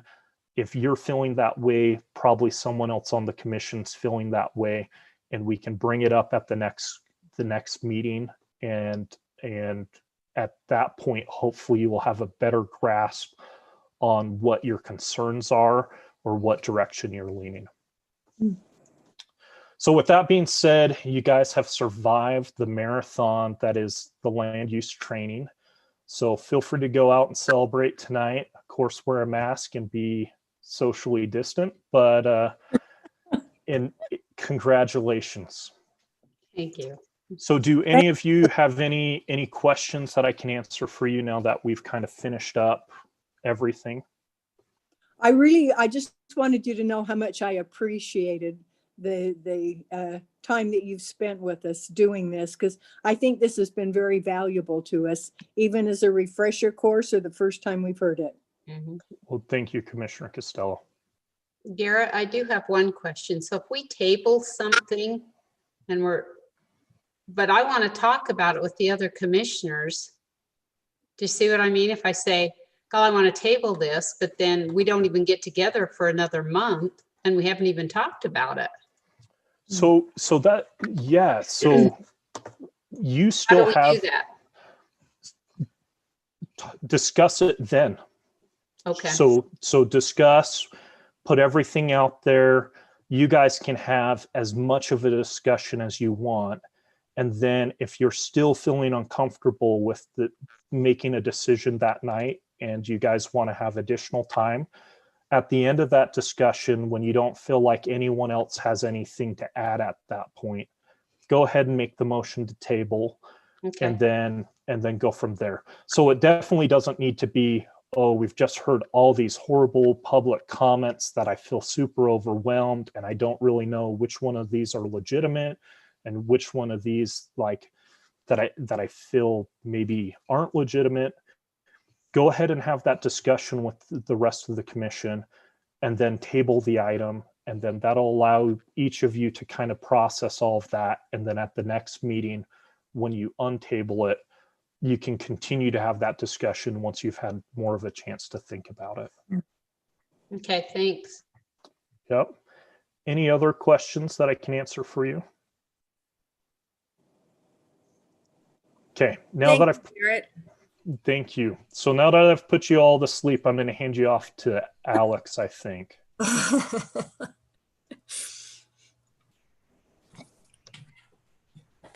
Yeah. So our next agenda item is a bylaws update, which is going to be just as fun. And Alex is going to handle that for us. Nice, Robin. Nice. I actually wasn't really going to spend a whole lot of time on the bylaws today. I really wanted to just set some time aside here so that we could talk about any questions that might have come up following Garrett's land use training with these proposed changes to the bylaws. So last meeting, I ran through real briefly what sorts of things we were looking at changing. I can do that again if you'd like, or if you want to ask me any questions that you might have, I'm happy to answer them. There was one change that I pulled out of the last discussion that hasn't been made in the draft bylaws that you have in front of you, and that's looking specifically at documenting the process to update the bylaws and how the votes happen and how that goes. I'll add that in before it comes back before you for a decision, but I wanted to make sure there wasn't anything else to change before I went in there and started making more tweaks. So what can I do for you on this topic tonight? I have one comment, and I'm not sure how it would even work, but I think that what I'm finding is that the public really isn't aware of what our jobs are as planning commissioners. And I don't know if there's a way to communicate that. I mean, I think they think we have more power than what we have, because as I understand our jobs, it is to make sure that any proposal meets codes and statutes set by the city.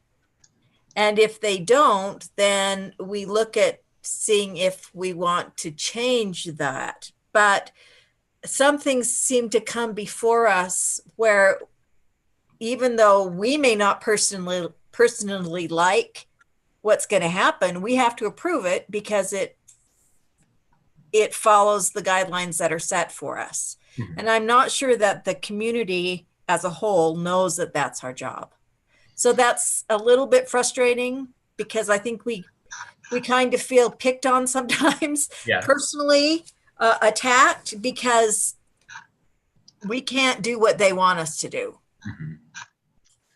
That is actually a great idea for something, for an additional responsibility we could give the chair.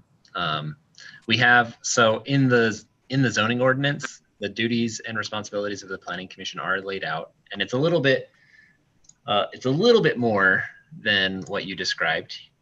What the planning commission is responsible for is they are directed to prepare and make recommendations on a general plan and general plan updates, zoning ordinance and zoning map amendments, subdivision regulations and amendments, and those three are required by state law. Those are kind of the core functions of the planning commission. State law allows cities to delegate additional authorities to the planning commission or to other bodies. Garrett mentioned the appeals authority earlier. That's one of those delegated responsibilities. The planning commission has been delegated responsibility for recommendations on subdivisions, approval authority for conditional use permits, and then other miscellaneous actions as described in the zoning ordinance. So the core functions of the planning commission are probably the ones that we actually see the least. And those are where the planning commission has the largest or the greatest opportunity to impact the outcome, because they're those legislative actions. So perhaps it might be worth, probably more informally than formally, having the chair at the beginning of each meeting kind of describe what the planning commission's responsibility is really briefly, as part of that description of how the meeting will progress. Alex, I have a suggestion. We have a Facebook page, Midvale City does. Yeah. Why couldn't we say, for your information, this is what our planning commissioners do, and even supply a link that says, if you want to know exactly what their job is, here's a link. But in short terms, I mean, you could do a PowerPoint almost that said, they're in charge of this, they do this, and then everybody would know, people that follow Midvale city government. I think that would be a good way to get it out. Yeah. And say, this is what their job is, but provide a link that says, this is exactly everything they do. Yeah, no, I can definitely talk to. I think that would be great. Yeah, I think that's a great idea too. Because I just don't think that the public as a whole understands. Right. And this way everybody would see it. There's so many that follow that. It would be ideal to do that, to say this is what we do. See, Candace, I'm not just a smart aleck. I can function. No, I trust you, Robin. I trust you. Like Garrett might have something to add. Well, so one thing that we've done for a few meetings is have me jump in and talk about that a little bit.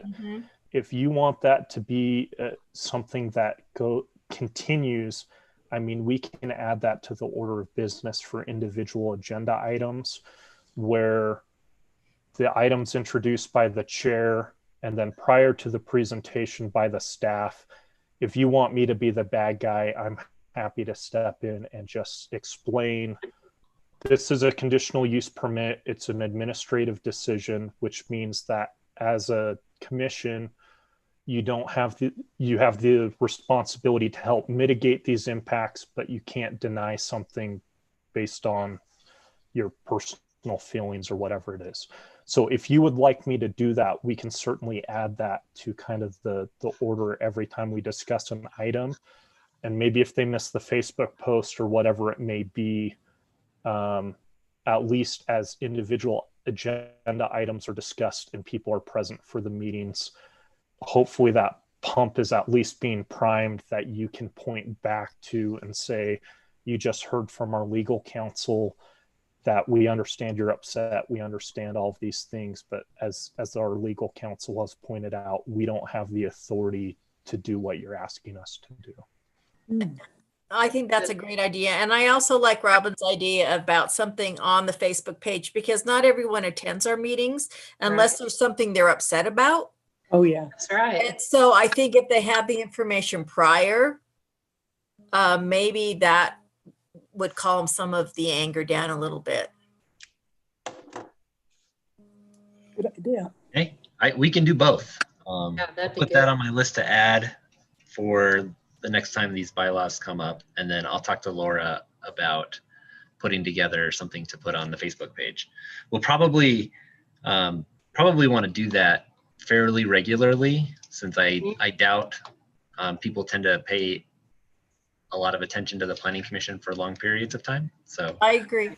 to capture everybody as they move in and out of the city or increase or lose interest, we'll want to do that probably more than just once. But once we have it prepared, then it's easy enough to repost it in 6 months or a year or something. Maybe we give a packet to the developers and say, this is what the Planning Commission does, so quit harassing them. Well, and that's not where I'm getting the harassment. It's kind of like, It's the why can't public, you guys- isn't it, Candy? Yeah, why can't you guys Yeah. do something different? Well, because we can't, I but heard Midvale City has a horrible reputation. I heard that when I first got on about not listening to the residents. But that's not the deal. We do listen. Right. We just can't fix things all the time. Right.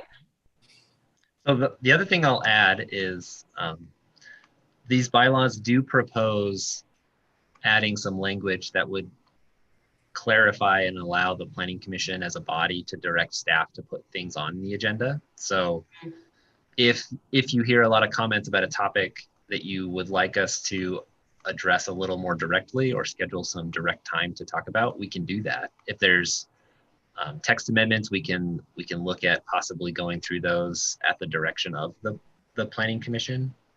Those items are going to end up being limited by the amount of resources we have available at any given time. But if the Planning Commission is telling us, all 7 of us think that we need you to talk about this particular item, or we want you to prioritize this particular text amendment, then that definitely tells us what we need to be emphasizing as we're doing our day-to-day work. So keep that in mind as you're hearing comments and going through these public processes.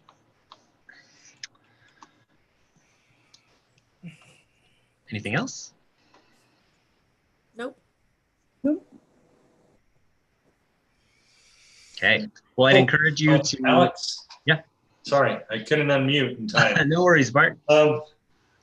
I'm thinking even maybe something on the notices you send out to the people that could actually point them to that Facebook page or say something about, because we get the public comments and we, me and I think all the other commissioners want to support the residents and what they want here in Midvale.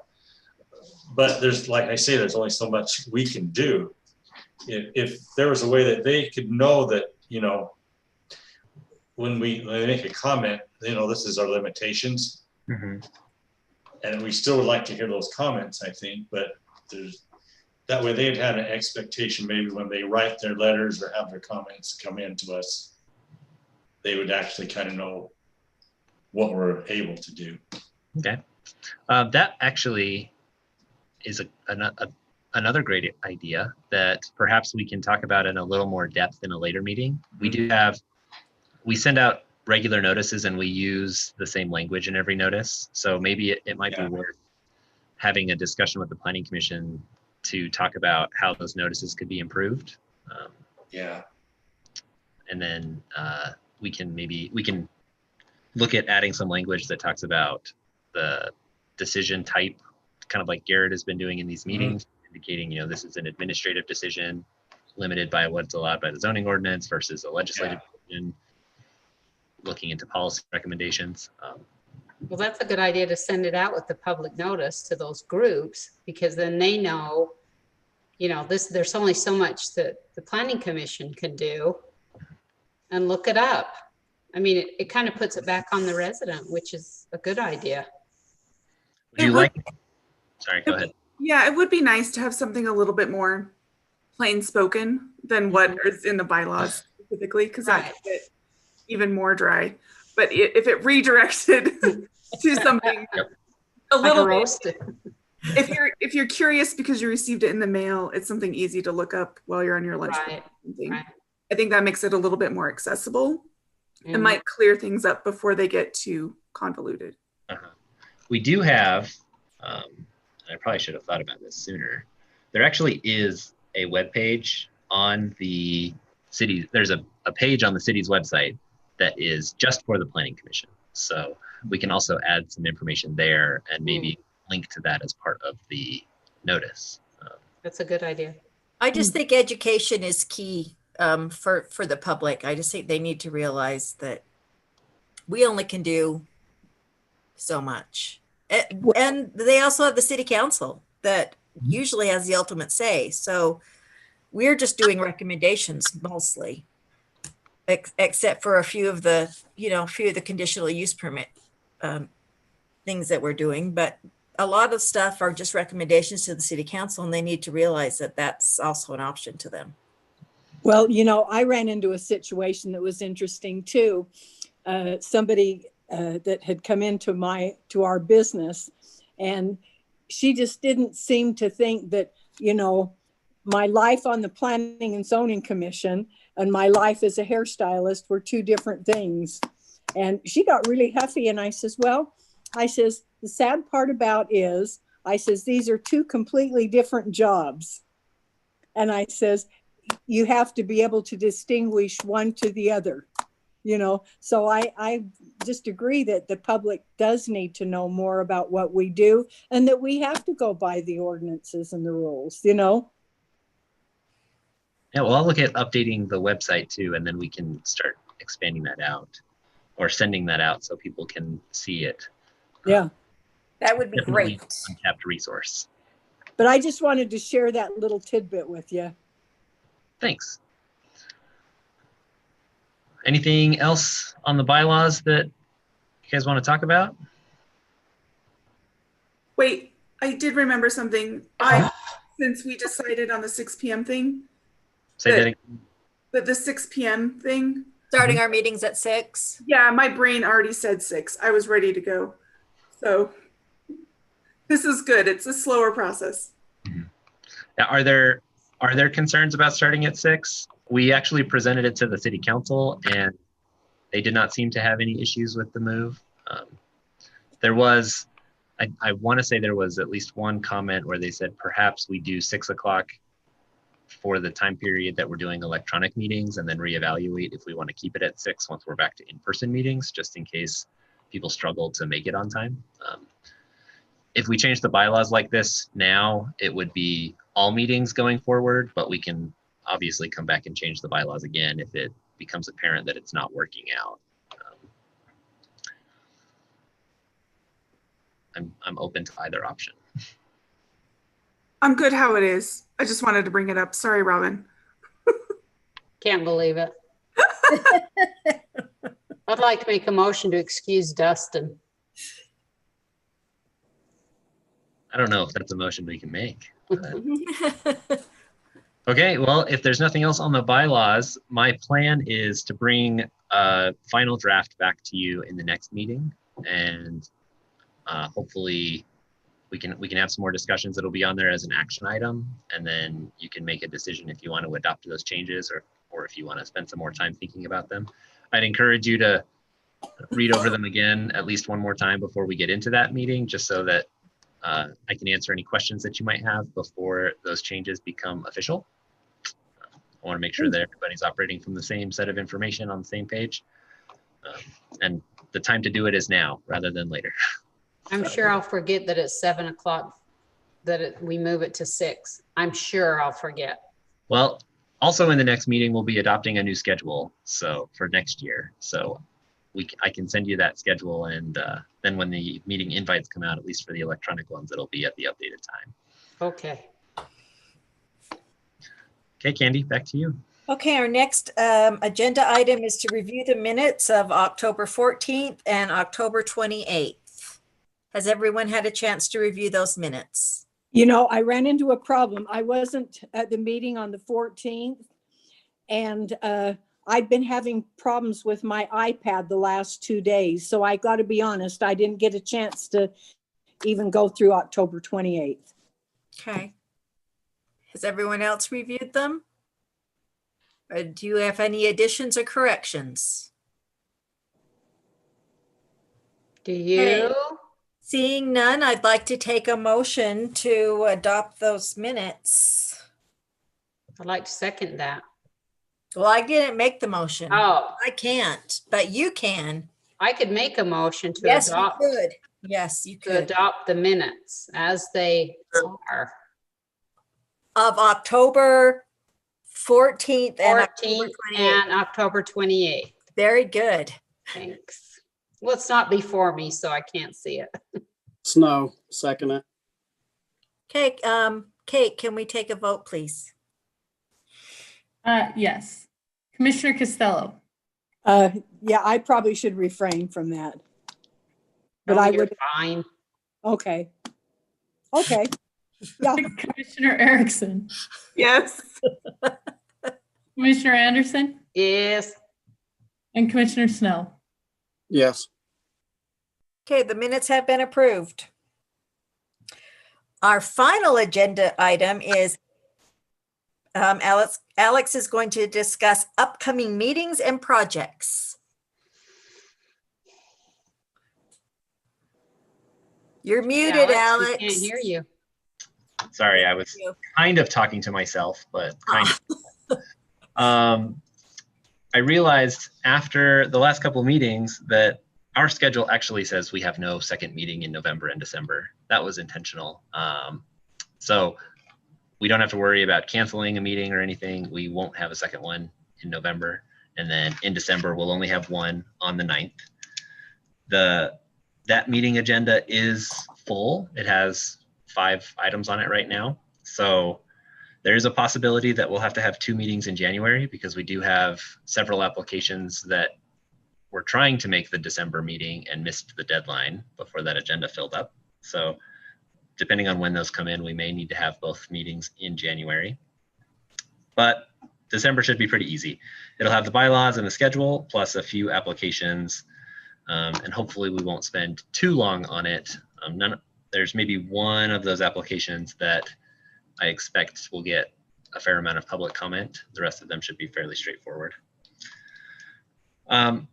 Garrett mentioned the Open and Public Meetings Act training, the state's training session that I sent out earlier this year. The city recorder does want to make sure that we get a certificate from everybody on that one. I'm still missing a few of you. So if you haven't already finished that training and sent me a certificate, please do so. And if you need the link again, let me know and I can send it out. Let's see. I don't really have any other updates on projects or anything. So any questions that you want me to look into? no, but I have an announcement to make when you're through. I'm done. Go for it. Oh, okay. I had gotten a call today from a lady named Nikki. She's from the Wasatch Front Council, and she was inviting me and the other commissioners to tune into a meeting on Monday, the 23rd, and it's at 4 to 6 in the afternoon. and it's put on by the Wasatch Front, the League of City and Towns, and UDOT. And it's talking about some of the Utah development, the land development, and some other issues and traffic and so forth. But I have her phone number down here in case anybody would like to get in touch with her about logging into this meeting. As I say, her name is Nikki, and she's from the Wasatch Front organization. And her number is 907-830-2062. I don't know if anybody else got an email from her, but I got an email, and then I also got a phone call. Glad you mentioned that one. I actually sent out an email on that one to the Planning Commission and the City Council earlier this week. Oh, okay. Take a look for that one. It's talking about the Wasatch Choice 2050 plan, which is our longer range transportation plan, regional transportation planning effort that Wasatch Front Regional Council does. It's updated roughly every 10 years. And so it runs from 2019 to 2050, if I remember right. Maybe it's not 10 years. Maybe I'm misspeaking there. It's updated regularly, and it plans for roughly the next 30 years when it is updated. So they'll be talking about that, as Colleen mentioned, Monday afternoon. You're all welcome to attend. The meeting is intended to be for elected officials, appointed officials, and then critical staff like planning and engineering and others. I don't know that we'll have anybody from my staff going. I will be out of the office next week. Jana and Jason might be attending, but they might have other obligations to deal with on those days. But feel free to go, and then if you have any questions or comments afterwards, reach out and we can help you sort them out. Yeah, she just asked me if I'd mention this, so I told her that I would. I won't be able to attend because I was bored and got a job at Costco for this evening. Oh my gosh. I know, it's insane. So Colleen, can you just give me an update? If you Kid, I'm gonna try. I've got a doctor appointment that okay. afternoon. Well, if someone attends, if they could just maybe highlight some of the things in that meeting. Because I might have a highlight too, because I have a doctor appointment that afternoon. Hey there, Candy. So I can also take notes. Yeah. Okay, that'd be awesome because I won't be Listen, able I've to. got Thanksgiving and a lot of people, so I can get fined. So that's my goal. That's my goal. You can come to Costco. Call the cops. Call the cops. If I remember right, it's not the people that will get fined, it's the businesses. So you're probably okay. Hey, well, if there's nothing else for me, I am happy to give it back to you, Candy, so we can get out of here. Okay, well, I would take a motion to adjourn our meeting. I make a motion to adjourn our meeting at 9:09. What? 9:09. Is there anyone opposed to adjourning? No. We don't have to take a huge vote for this, do we? Okay, it looks like we're all in agreement. So we'll see you all in a few weeks. Bye. Happy Thanksgiving. Everybody. Happy Thanksgiving. Thanksgiving.